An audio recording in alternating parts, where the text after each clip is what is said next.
Psychology is all around us. Psychological elements can be seen throughout the lifespan, from birth until death.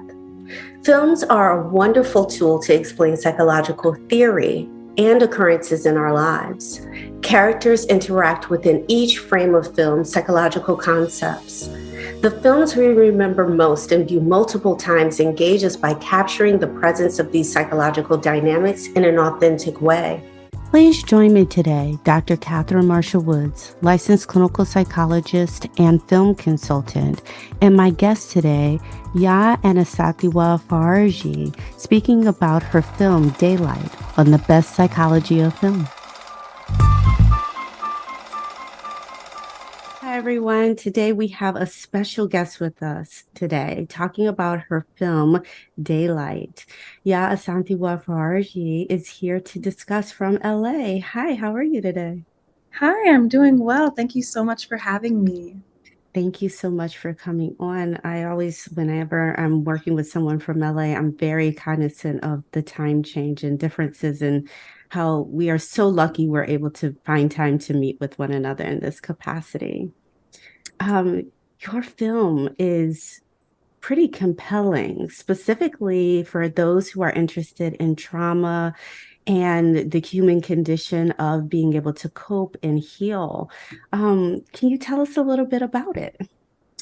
Yes, Daylight is a short film that I wrote, directed, and produced during the onset of the pandemic.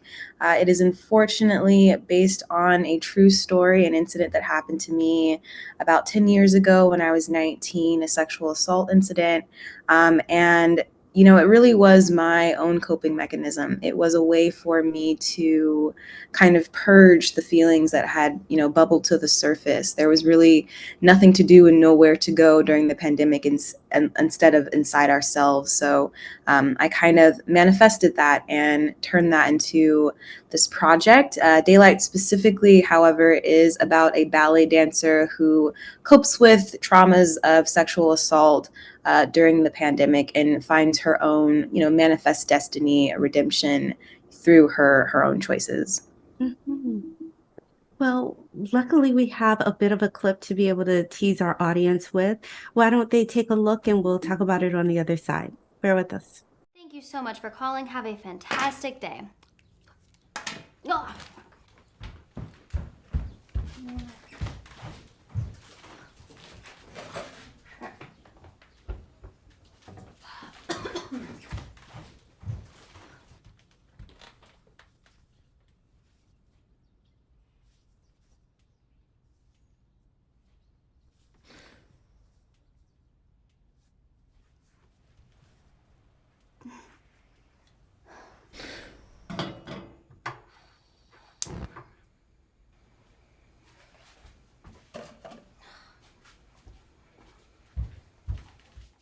So here is this character who is experiencing a number of feelings that come about once feeling perpetrated against and assaulted.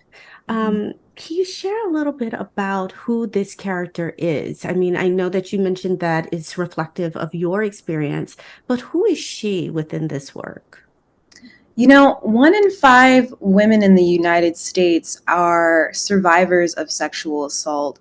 It isn't unique to one perspective, one cultural group, one dynamic. It is reflective of all women. And, that is why when you see Amber, you notice that she is a white passing Latina, so that she can be reflective of all different cultures. I specifically and intentionally did not have Amber be portrayed as a Black woman. And that was a decision that I made because I recognize that unfortunately in, Western culture, as far as film and media is concerned, trauma that is associated with the Black perspective often goes unrecognized and unheard.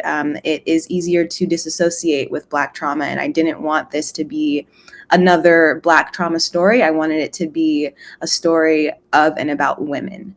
And Amber herself, she is like any other person, whether you are male, female, or non-binary. She is just a person who is dealing with her life and doing so in the confines of her home during a lockdown that was jarring for everyone. And that's why you kind of see her doing kind of regular run-of-the-mill activities. She's waking up, she's smoking, she's doing her job online, she's making tea. These are just regular activities that anyone could associate with. We were really intentional about making sure that the actions that the audience sees this character performing are regular actions that anyone, regardless of their denomination or their gender background, could really identify with. That is, I think, extraordinarily important. You said that individuals of color, their trauma generally goes unrecognized or actually what we would consider psychologically this word called disavowal, like we don't even want to be a part of it. And you mentioned that seeing that in film, and unfortunately, that's even the case in like actual life, is that individuals of color who experience trauma, when those voices are heard or stories are told, they're less likely to be believed, they're less likely for action to happen, and even going into the justice system is also less. So that is certainly reflective of the same dynamic, unfortunately. So I do think that you being that thoughtful regarding who Amber is and who Amber can be for people with this passing way of being able to be identified, I think most individuals would be able to see themselves in her. And that's really what we wanted ultimately. Throughout the production and the pre-production process, I can't explain to you or even convey to you the amount of women who reached out to me in confidence, thanking me for producing something like this, because they too were 1 in 5. And these were women of so many different backgrounds, so many different identities, that it sort of affirmed the decision that we had made in allowing Amber to be a character that folks could identify not only from a psychological level, but also from like a physiological, level as far as her appearance was concerned. Mm-hmm. I kind of want to go back because you indicated, excuse me, that this was inspired by an event that happened for you. And most filmmakers or many filmmakers use their own personal experience to be able to craft a character or a theme and be able to actualize it into a film, hopefully to be able to spread awareness or to share it with audiences. And that act is a real psychological defense that is extraordinarily sophisticated, extraordinarily healthy, even. It's called sublimation, where something happens to a person and they begin to cope and heal from it by creating something that's usually artful and be able to spread and share it with other people. And so I want to say, I'm really sorry this happened for you. And you created something really beautiful out of it that I hope people can appreciate when they see your film. Well, thank you. It was not easy. It was my form of therapy. During the pandemic, we didn't have the option for in-person therapy, that we weren't allowed to leave our homes. Everyone was in lockdown. And I remember a really sad day near Thanksgiving where everything just kind of bubbled to the surface. So many different traumas just bubbled to the surface of their own volition, of their own accord. And I didn't have any way to really process them. And I appreciate the sophistication, nod, but it really wasn't that. It was more spiritual and more faith-based than anything. I remember, asking God, please remove me from this. Just remove this from my life. I can't hold this anymore. And, I've said this to so many people, it kind of sounds unreal. It kind of sounds very surreal, but I heard a whisper in the back of my head. And this was at the point where daylight was really just a log line on a page. I hear a whisper in the back of my head and it says over and over again, daylight, daylight. This was just a project that I didn't really think anything of and maybe was going to ideate, but the sound was so strong that it made me realize that really was my way out. I was asking for a way out, and God gave me that way out, through this project. And I really am glad that I was able to release so much through it, writing certain scenes and replaying certain pieces of dialogue, because some of these elements of dialogue, especially when we get to the climax of the film, these are written verbatim to what happened to me in my own experience. And so having to replay that in my head, reread it, 30 something times, 50 something times, and rewrite it so many times was really difficult. But there's something about the power of repetition. The more that you say something and read something and see something, the less power that it has, the less power that it holds over you. And so over time, through the process of writing and rewriting this script for the film, I no longer associated the pain to myself. I was able to release it and not have it carry so much weight over me. And I think, that is really just the power of word, to be honest. Yes. You are bringing up so many psychological concepts as you speak that are just running through my mind right now. But for an effort of time and consideration for the audience, even not wanting to hear so much theory, I'm sure. So let's move on to something else.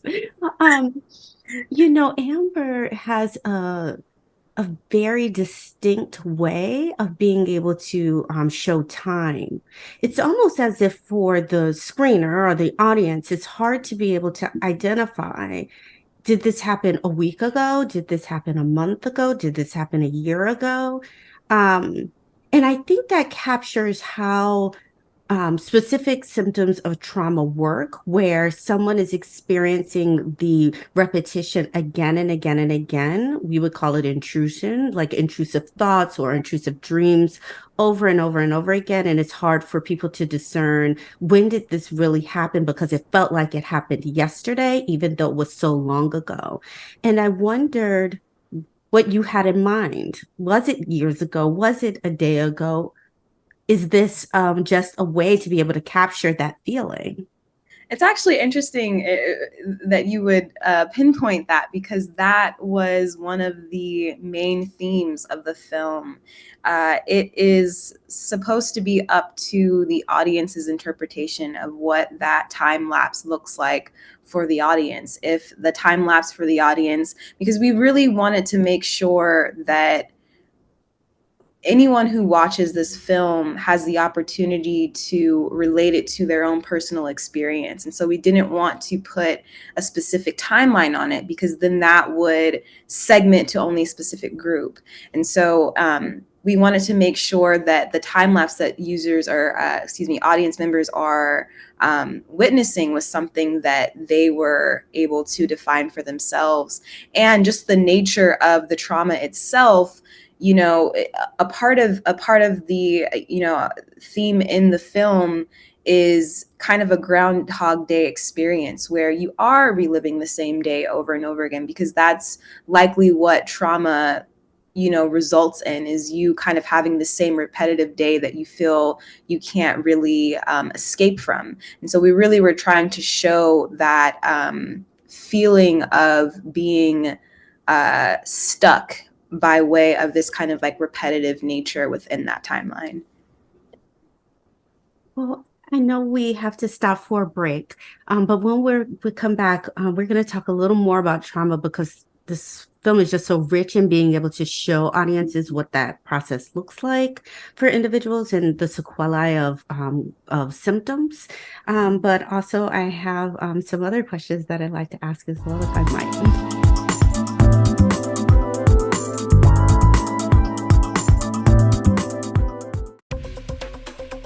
Hello, I'm Dwayne Jones. I'm thrilled to introduce you to the University of the District of Columbia's College of Agriculture, Urban Sustainability, and Environmental Sciences Causes, a beacon of transformative education. Our diverse academic programs nurture leaders of tomorrow. Causes is committed to providing land-grant opportunities that empower communities and foster a more sustainable and resilient future. Causes is a journey of growth, discovery, and making a difference. I do love what I do for a living. I never dreamed that having this career was possible until I came to UDC. I met a professor when I decided to finish up my degree program. She told me, hey, why don't you go and intern on Capitol Hill? The internship led to being a staffer. I would have never been opened up to that opportunity if that professor would have never urged me and said, I see something in you. My UDC experience changed my life. UDC helped me find my possible. Find your possible. Visit udc.edu/possible to learn more.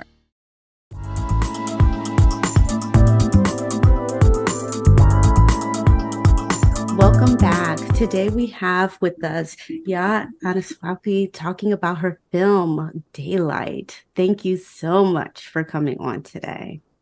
Yes, I'm so glad to be here. Loving this conversation so far, and really glad to and excited to dive in a little deeper. Perfect.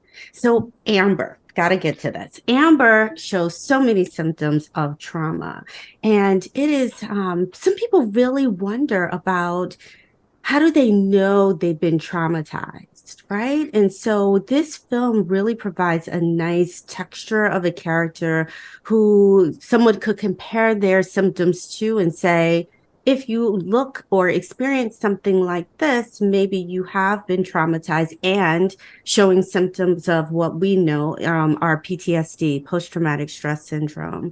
And not everyone who's traumatized experienced those symptoms to have that diagnosis, but Amber certainly does show a large number of the symptoms, like when you were mentioning earlier before the break, like this groundhog, event or dynamic that happens. Like it feels like every day is kind of happening the same. How she does have intrusion and actually thinks about it all day. She's a little withdrawn. She is self-medicating to cope. She is avoiding, and in some ways very confronting, which we'll talk about a little bit later, and certainly isolated and not necessarily willing to connect as much. It almost seems like there's this level of an undercurrent of depression that's happening for her. And I wondered, had you consulted with like our manual, like the Diagnostics and Statistical Manual of like disorders, or is this something that you felt like you experienced? How did you know that all of these symptoms will be necessary to be able to show within this film? Yeah, I'm pretty familiar, as familiar as someone who isn't classically trained in psychology can be with the DSM-4 and 5. And so I think I pulled from those kind of like identifiers. But a portion of it, and I have to say a large portion, if I'm going to live at my edge and be transparent, really comes from my own trauma and the traumas that I've seen in friends and family. I think I was able to highlight them specifically and compose them in a way that was appealing to audiences through kind of like the technique of psychology. But as far as kind of displaying some of these, emotional patterns that you see really just came from my own life experience. I have a few friends, and I have certain episodes even in my own history where I was self-medicating and I was avoiding, and every day, felt like the same day, and there was really no escape to it. And so it was really kind of very simple for me to show that in this project, because unfortunately, I and so many others like me have really experienced that on their own. And, not to jump ahead too much, but that's why you see the payout that you see at the end. Most folks, when they are dealing with trauma and PTSD, they don't feel like there is any solution. They just feel like this is all that there is, and maybe I have to get therapy to relieve myself of this, but there really is no real concrete solution to this problem that I can control on my own. And I wanted audience members to have a solution and have, the understanding that a next step is possible if you choose it. Well, let's talk about this next step without giving too much away, certainly. But Amber is extraordinarily brave in many ways. She has an experience that allows her or gives her some opportunity to be able to confront the event. what made you allow her to be so brave? And some people would question whether it's brave or just scary to do.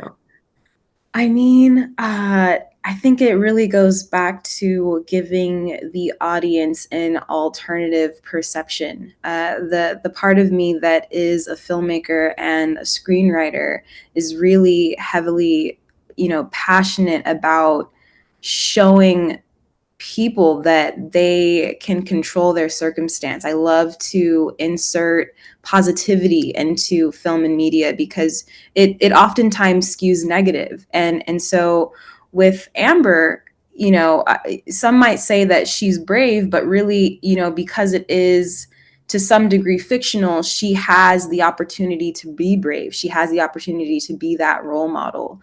I know, at least for me and for some of the women that I've spoken to, we're always talking about, if I had just said this or if I had just done this, what the outcome would have been so much different. And so this was an opportunity for me to have Amber just do that one thing that could change the outcome of her future. And it was easy to do because, it is a fictionalized concept, but hopefully it's inspiring enough to, women and, gender nonconforming, whatever you align with. Hopefully it's inspiring enough to audiences to recognize that there are other options and there are other choices that you can make that can change the course of your outcome if you are dealing with assault or trauma or PTSD or whatever it may be. I just have one other question for you, which is, do you feel like film and art heals? I do. I definitely do. It again, it's the reason why I am doing this. The most popular and well-known form of education, globally is media. It's film and it's television. Film and television globally, it is the most popular and the number one method of educating different cultures around the globe. And the same way that you can be convinced that romance is delivered in a skewed way, or you can be convinced that the world is more fearful based off of the media that you're seeing. I also believe that you can convince an audience that they can also heal based off of the art that they see. Because first and foremost, media, film, television, whatever medium you choose, is art-based. It's an art form, and art has the ability to heal. That is why art usually is the number one vehicle for change and for revolutionary practices. It usually comes from a place of art before the community takes it on and does something with it. And so yeah, I wholeheartedly believe that media has the power to heal, and I really champion other filmmakers who believe the same. Hmm. It's interesting that you say this. I 100% believe you and will co-sign exactly what you said. I'm in the process of starting my second book, and that is a part of the first chapter, the importance filmmakers have to audiences and their education. We spend, or actually media and films, in particular films, gross over $11 billion a year. And so we know there's a huge audience for films and what we get and what we see and what we hear and what we digest.